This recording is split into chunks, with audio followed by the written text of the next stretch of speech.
First up is Vanessa.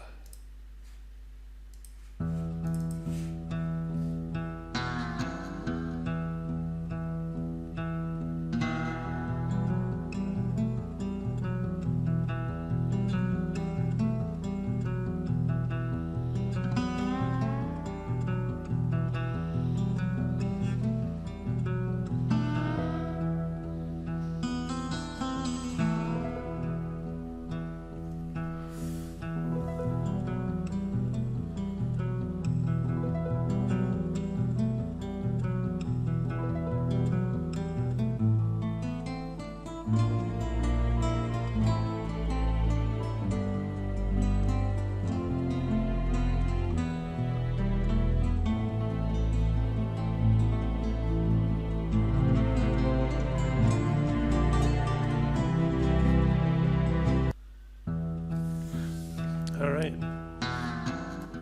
So yeah, that all came together. I think the first thing I notice is that it looks like it's been play blasted, but not rendered, and at a low resolution at that. It looks like pretty low res with all the large anti-aliasing issues here, or I should say aliasing issues. Um, I think that first camera moves are right. This flickering is usually due to one surface being exactly on top of another. Um, so yeah, if you wanted to add something before they start walking, they can have some kind of motion so they're not frozen there. Another thing is the arm should be swinging with the opposite leg. What you have here is you have the arm moving with the leg on the same side, but this arm, the left arm should move with the right leg, right arm with the left leg. So that looks a little odd.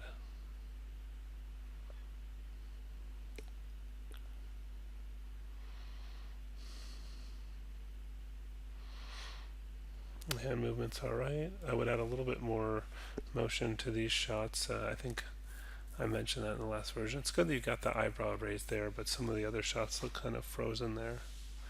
It'd be good if when they fire, if you could do a little recoil with the gun. It kind of looks like you were trying to do that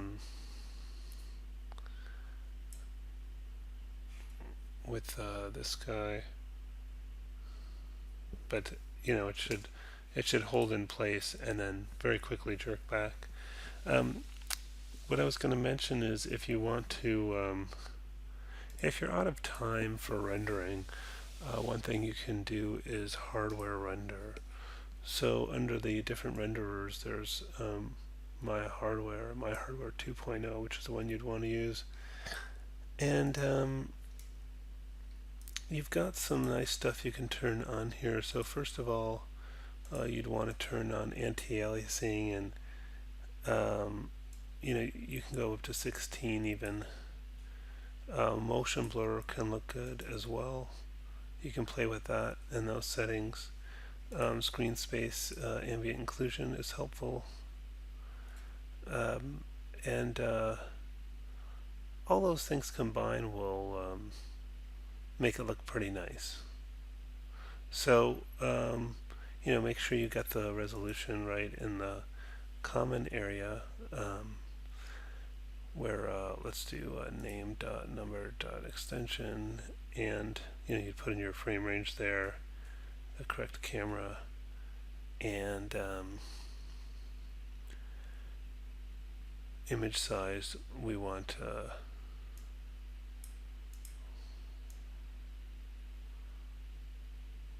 HD 720, so 1280 by 720. So if you set all that up, the hardware render will go very, very fast, especially compared to a software render, and it'll look pretty good. But right now it's the image quality isn't so great, so it'll be worth your time to do that. Next up is Matt.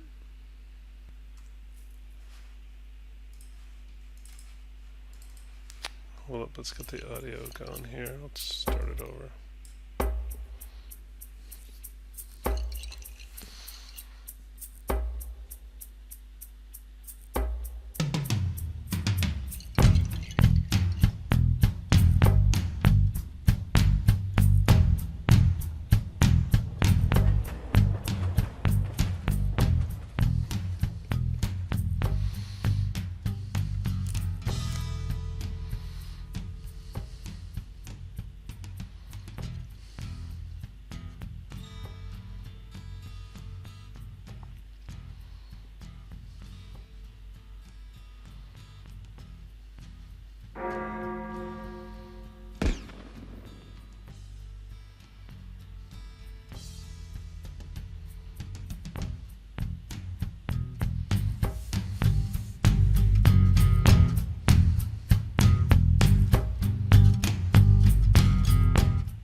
this turned out really well. I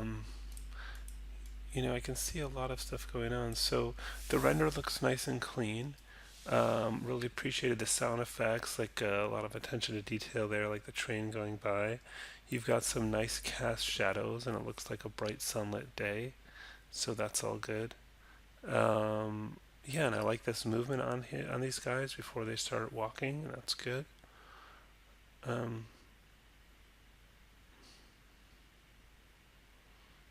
got some blinks there, some facial stuff going on here, and they're never frozen.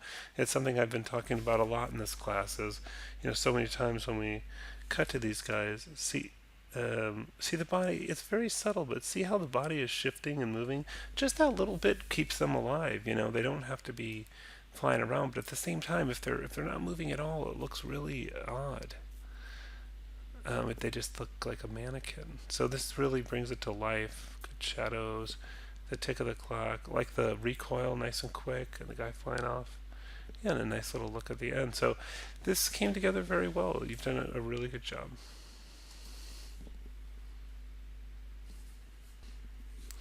Next up is Chris.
So yeah, that came out really well.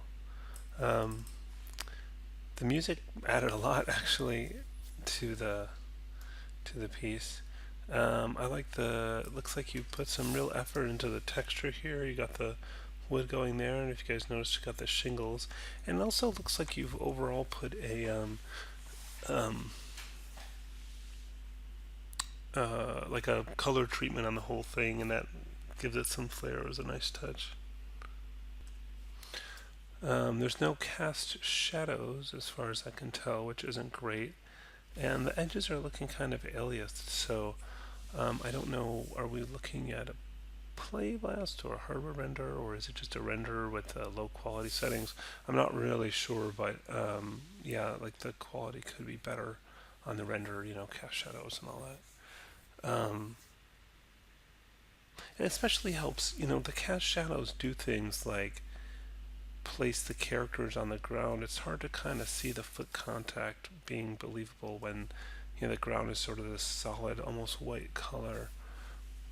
Um, and the cast shadows really bring that to life and really show the foot contact.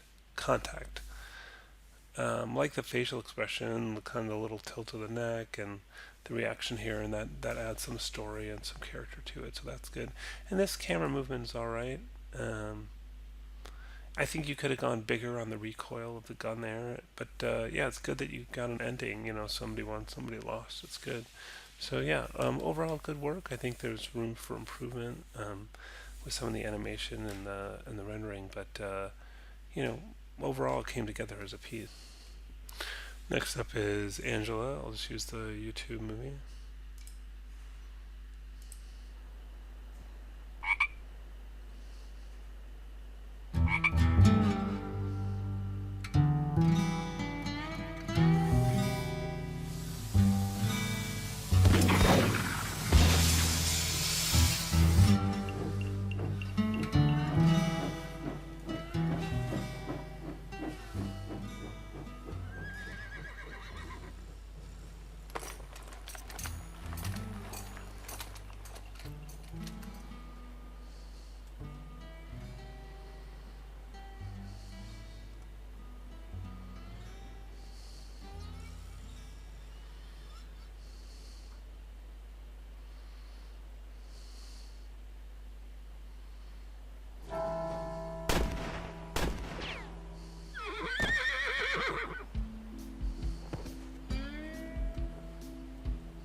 Great. Yeah, that turned out really good. Glad to hear no horses were harmed in the making of the film. That's good. Good news. Um, yeah, I think, I commented a lot of this stuff on the last version because that was pretty far along. But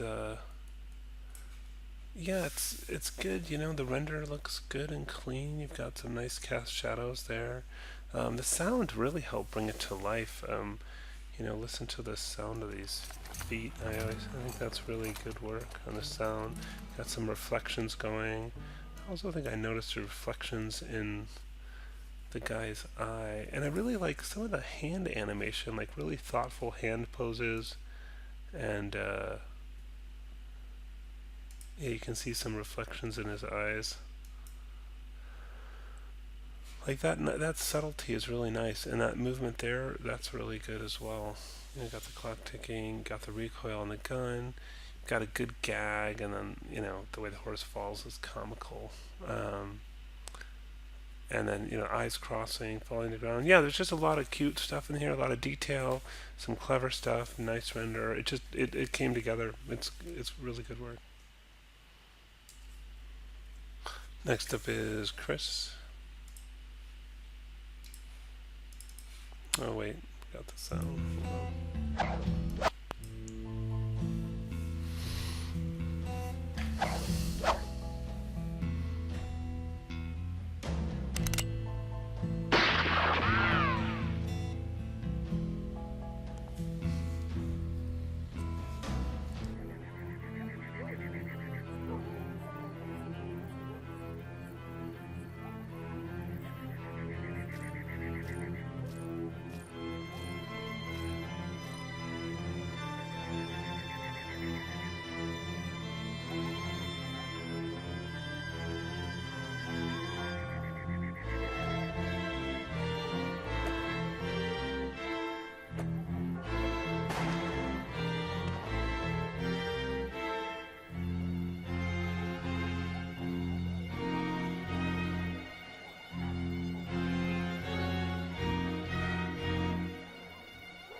So this came out really well. Let's just jump forward to the piece. So first thing I noticed is looking at the render, it looks like you did some kind of cartoon render type thing because of all this, sort of very solid color blocks.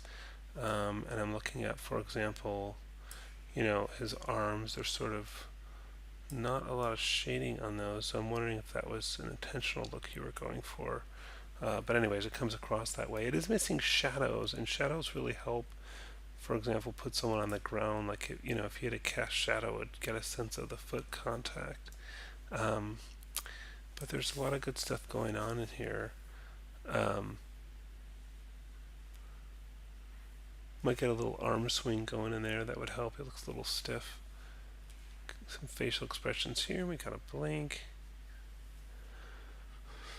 Could use a little bit of body motion on these so they're not quite so frozen. Maybe a faster draw there.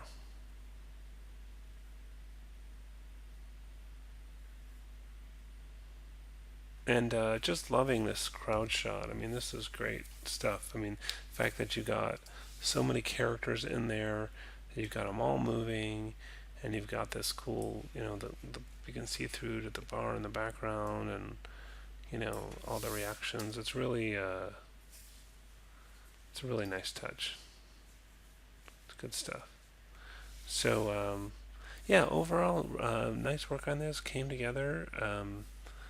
Good job. Next up is Lindsay.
Okay.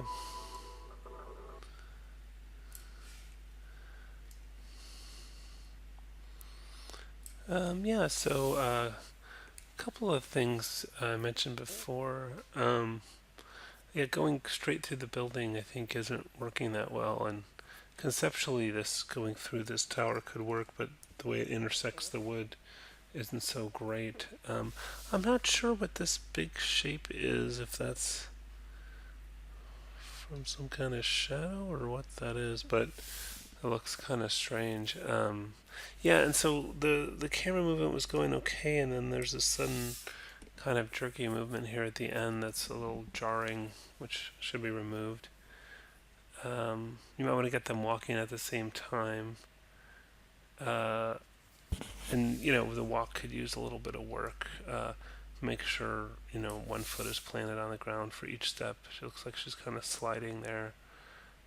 Um, Yeah, and just when these close-ups, make sure there's some kind of movement, whether it's a blink or some body movement. It really looks like a series of still images for those few shots. So getting some movement in there, and everything is looking a little washed out. So, having the thing fully rendered with shadows and all that would go a long way to cleaning it up.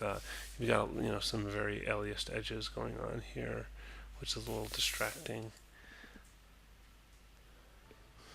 And the timing is a little funny here because so she's drawing. So it doesn't even look like she's fired yet when he falls. So you might adjust the timing a little bit because, like, she's drawing the gun out, and he starts to. So he's already starting to fall, and maybe she shot right there. Maybe that's the idea. But I guess what I would expect is for her to hold the gun out first, then pull the trigger and fire, and then we see the recoil, and then he falls. There is some funny business with the camera. I think I talked about this the last time too. So you're going back and forth a bit, but let's say you've established that he's screen left and she's screen right. And you sort of got it there, you sort of got it there, sort of got it there. But now we've flipped around. So he was screen left and she was screen right, and now suddenly she's screen left and he's screen right, which means you broke the 180-degree rule, which is sort of a rule of using cameras and cameras positions. That is something to avoid. And so you flipped it there, and then you flip it back again here, where suddenly he's screen left again. So that gets a little confusing. And really, I guess it's mostly, maybe it's a couple of shots, because she's screen right there, right there. Yeah, I think it's mostly that one shot, this one. If you just didn't move the camera to that side for that shot, maybe you decided to do that because of the hand she was drawing with, which I can understand, but you really need to stick to one side, otherwise it looks a little confusing. Okay. Next up is Megan.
All right.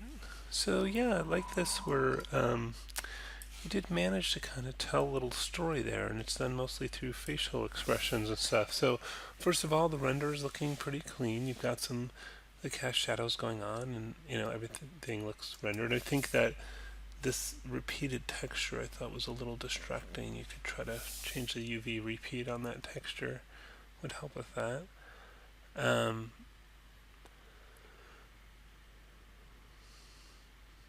yeah, that camera shift looks good. Keeping things alive with the camera. I like that facial expression. Some reflection in his eyes. You can actually see, if you look closely, you can see the blue of the sky and some of the buildings in the street. So that's a nice touch that you've got that working. And those cast shadows there looks good. And I like this whole, it's like, look over there. What's over there? And then, you're distracted. Boom. And then he's shot and falls to his knees. And this is good framing. I like the camera angle here where you have him in the background, kind of framed by the church. You see his foot, and then he drops in a frame and falls. That works really well. And blowing out the gun. And then this kind of dramatic bird's eye view ending. It's cool. So, yeah, that came together really well. You did a nice job. Good work. And now we have Tegan.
All right. Well, yeah, this one's actually interesting because it's just, real different. You've kind of broken away from the sort of typical pattern of doing this. So, I like this moving back through the train, although the textures look a little weird, though, the wheels being so white. And you really show off your building here, which is nice. You've got some really good texture and detail on there. You've got the cast shadows on the characters and in the scene, and that works well. And this is interesting, having them gunfight over there away from the buildings. I might have kept some more buildings nearby just for some background, but that's all right. It was weird for me because the way you animated the clock is you have, first of all, normally this would be the minute hand moving, but and it would be moving forward, but instead you have the hour hand moving backwards, which was, I thought, a little odd. Looks like you've got two gun handles here, so you might want to just hide the other one. And if you're doing like a switch thing, or you could just animate the visibility on that one. That's kind of a cool framing of the shot right there. And here's again, I mentioned this in a previous one, but you're sort of breaking the 180-degree rule because, you've established, well, you break it a few times. So I'll just call it red scarf and gray shirt. So gray shirt is left, red scarf is right. Gray shirt is left, red scarf is right. Although I'd probably put him more over here by kind of rotating the camera around to kind of get them each on sort of a third of the frame. Gray shirt is left, red scarf is left. Okay, so that's the first mistake because they're on the same side of the frame, and that doesn't work well. Good that you did the facial animation, but it'd be nice to have some body movement there too. Okay, gray shirt is left. Go up to the clock, gray shirt is left. Up, and now gray shirt is right. And I think this is red scarf right here. So we've switched sides. And again, I understand why people end up doing this, because you want to show the right hand on the gun here. But, you know, just find another way to do that. So red scarf is right again.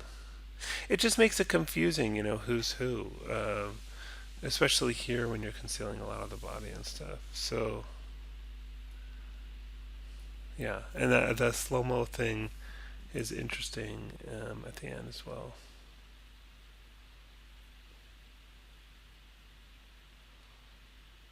Maybe, if this character, I'm guessing this character is getting hit somehow. I think the slow-mo thing's cool, but I think you need to see the body reacting. And the other thing is, again, we've got the character on the right side of the frame, and then suddenly we flipped around, and it doesn't look quite right. Like, again, breaking the 180-degree rule. So keep the camera. The idea of the 180-degree rule is you look at your scene from the top, draw a line somewhere, really anywhere, and then the camera stays on one side of that line, kind of pointing towards the line. You can look it up. There's probably a million description of it on the internet. But when you break it, it just makes it confusing, because you want to establish one character kind of owns one side of the screen versus the other. So, but I mean, all that said, this is a cool piece, and you really did some original stuff, and appreciate that. And it's got a clean look, and the render's nice. So it's clear that a lot of effort went into this. So good job. So as this may be my last video of the term, I just wanted to say that it's been a pleasure working with all of you guys, and I think there's a lot of talent in this class, and I hope you realize you've learned quite a lot. If you think about where you were at the beginning of the class and where you are now, it's very impressive. So kudos to everybody, and for those of you who watched all the videos, thank you for watching the videos, and keep in touch, and all the best.